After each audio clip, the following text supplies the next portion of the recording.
In South America, a great, silent extinction is underway.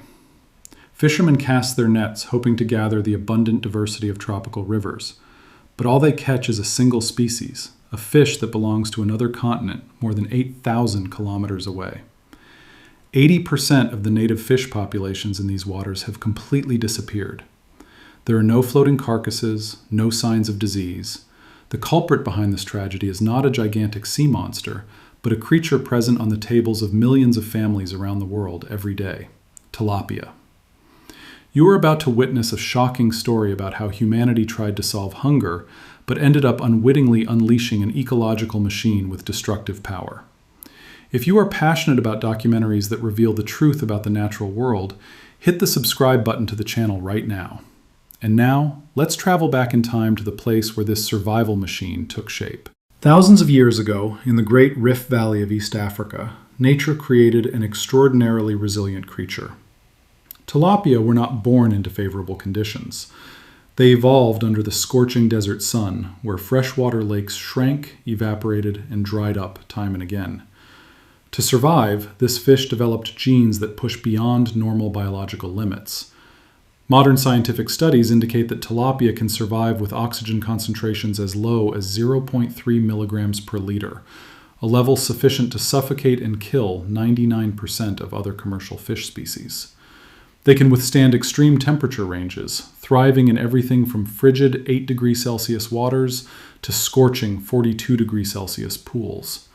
The more hostile the environment, the stronger their survival instincts become. But this species' greatest biological advantage lies in its reproductive strategy. Most fish release their eggs into the environment and let nature decide their fate. Tilapia are different. They exhibit a behavior called mouth brooding, meaning they incubate their eggs in their mouths. When she senses danger, the mother sucks all the eggs and fry into her mouth to protect them. The survival rate of the next generation is virtually guaranteed. In each 3 to 4 week cycle, a female produces hundreds of new offspring. This resilience has made her an evolutionary marvel. But how did a small creature from Africa cross the ocean to dominate the largest country in South America? The answer lies in a multi-billion-dollar economic gamble taken by humans. In 1950, the first tilapia arrived in Brazil. Initially, their task was quite modest: cleaning algae and controlling insects in industrial water reservoirs. But humanity soon realized it had a biological gold mine on its hands. In the 1970s, the northeastern region of Brazil was plunged into historic droughts. Inland fisheries collapsed. Faced with the abyss of famine, the authorities made a momentous decision: to release tilapia into enormous reservoirs. The goal was very clear: to create a cheap, fast-growing source of protein that didn't require complex management techniques. In economic terms, it was a brilliant decision. The Food and Agriculture Organization of the United Nations, known as the FAO, even called tilapia the aquatic chicken because of its perfect suitability for industrialization. Through the globally driven selective breeding program called GIFT, Genetically Improved Farmed Tilapia, scientists created super varietals that grow 85% faster than their wild ancestors. Agricultural specialists use an indicator called FCR, or feed conversion ratio. In the case of cattle or pigs, a large amount of feed is needed to produce 1 kilogram of meat, but with tilapia, only about 1.5 kilograms of inexpensive plant-based feed are needed to obtain 1 kilogram of high-quality fish. It eats everything, digests even agricultural waste, and grows at an outstanding rate. Today, Brazil has become the 4th largest tilapia producer in the world, with an annual production of over 860,000 tons. This industry generates a huge value chain, making Brazil a leading export hub, with the U.S. market alone consuming tens of millions of dollars annually. Currently, the global tilapia market is valued at over $8 billion and contributes to a total production of over 6 million tons of tilapia harvested worldwide each year. Every enormous profit comes at a very high price. While humanity was focused on producing floating cages, it was unaware that the rivers outside were undergoing a serious process of deterioration. The brutal truth began to emerge. Stop for a moment. When was the last time you ate tilapia? Leave it in the comments. It's quite possible that this common dish is part of the multi-billion-dollar industrial chain that is severely degrading natural ecosystems. You can't confine a species born to survive. Through floods, storms that overflowed reservoir banks, and broken cage nets, tilapia carried out the largest uncontrolled migration in South American aquatic history. From the farm ponds, it moved directly into natural river and lake systems. There, its superior biological characteristics become a serious ecological threat. Tilapia acts like a vacuum cleaner on the riverbeds. It consumes everything: zooplankton, algae, aquatic plants, and especially the eggs of other fish species. Furthermore, male tilapia have the habit of digging large holes in the muddy bottom to create breeding nests. This behavior destroys bottom vegetation, disturbs the sediments, and completely deprives other aquatic species of their habitat. The consequence is a catastrophic ecological scenario. Studies indicate that in many large reservoirs, tilapia now represent more than 80% of the total biomass. Valuable native species that have existed for millions of years, such as the Kurimatai and the Triera, are disappearing. There is no direct confrontation. The native species are simply exhausted by the lack of food in their own habitat, because they cannot compete with the invasive species' rate of reproduction and food consumption. An even more frightening phenomenon, called hybrid vigor, is occurring. The escaped industrial tilapia interbred with existing wild tilapia populations. The natural food web is being strangled from the bottom up. Furthermore, excessive stocking density in open systems has led to eutrophication. The amount of fish waste and leftover food dumped directly into the environment carries enormous concentrations of nitrogen and phosphorus. River water turns a thick green from toxic algae.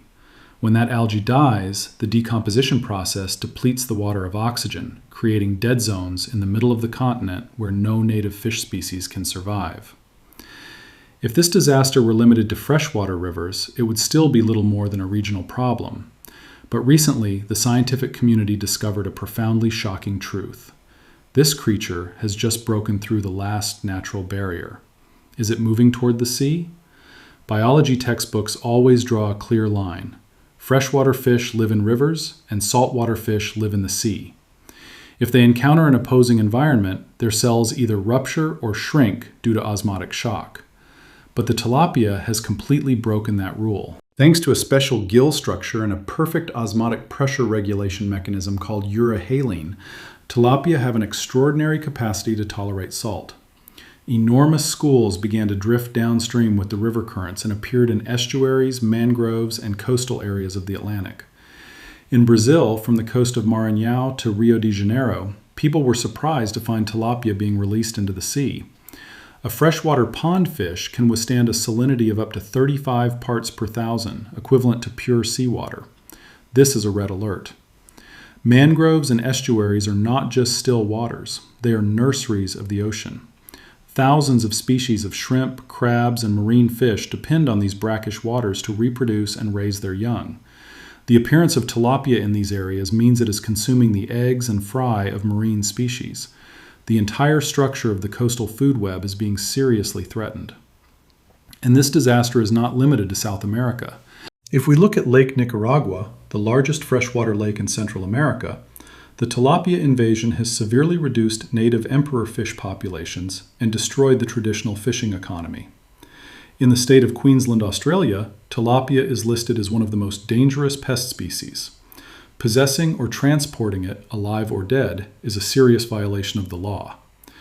The Australian government has even been forced to directly apply rotenone, an extremely potent biotoxin, to infested rivers to eradicate it, because conventional fishing measures are completely ineffective against this species' rapid reproduction rate. In the southern United States, especially in Florida, it already dominates inland waterways. This ecological crisis has spread across the globe. So, what can humanity do to correct this mistake? Science is racing against time. If this shocking information has just completely changed the way you see the natural world, please like this video and subscribe to the channel. That's the only way you can help ensure this truth isn't lost to the YouTube algorithm. Completely eradicating tilapia is impossible, and it wouldn't be a smart solution either. The world is facing a population approaching 9 billion, and we need an ideal, low-carbon protein source to replace polluting livestock farming. Tilapia isn't the root cause, it's simply doing what its survival instinct dictates. The responsibility lies with how humanity manages it.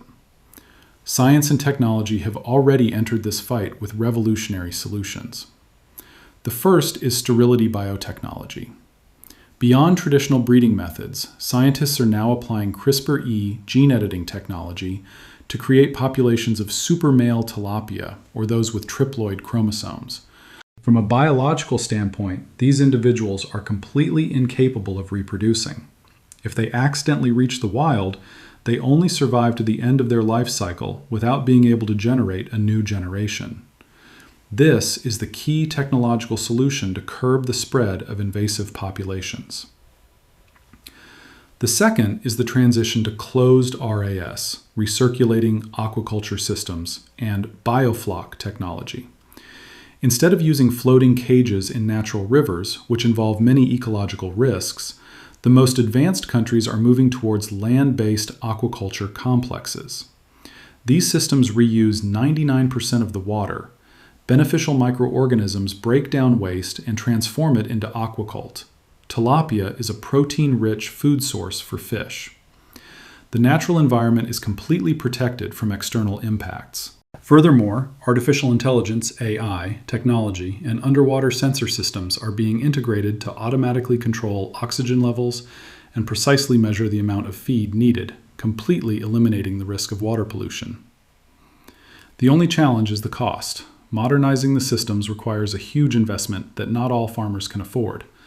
But if we don't invest today, the price of the collapse of natural ecosystems will be tens of thousands of times higher. Looking back at the historical process, the expansion of tilapia farming clearly reflects humanity's economic development strategy.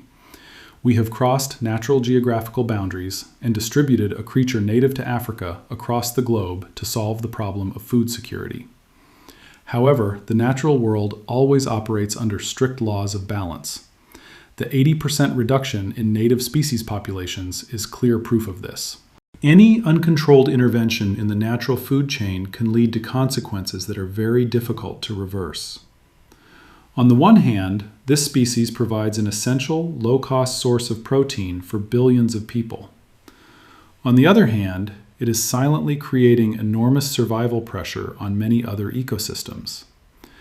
The gap between an efficient food solution and an ecological crisis is narrowing more than ever. What's your perspective on this parallel dilemma? Should we continue with the current model, or are stricter biosecurity standards necessary? Share your opinion in the comments section. Don't forget to subscribe and turn on notifications to stay up to date with our upcoming science documentaries. Thanks for joining us. Click on the screen to continue exploring the next topic.